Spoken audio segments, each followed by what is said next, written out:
Hello mga bay, kumusta mong tanan dira mga bay? Ani ako karon para sa akong pamahaw. Mo lamang ning atong pamahaw, pansit disibo with mga bukog-bukog sa manok. Unya,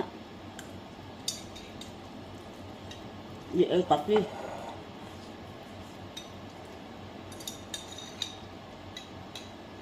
Mo lamang niya akong pamahaw mga bay. Mula ko dito tanan-tanan niya. Naligo ko ako sa aning ang akong buhok para mauga. Ay, basa pa niya akong buhok na. Wala pa naglay. Mahaw tayo mga bay, pamahaw na ako. Man ako dito trabaho tanan sa sulod niya. Diyan ako sa kusina ka nagluto na ko karon. Nya, simple ba?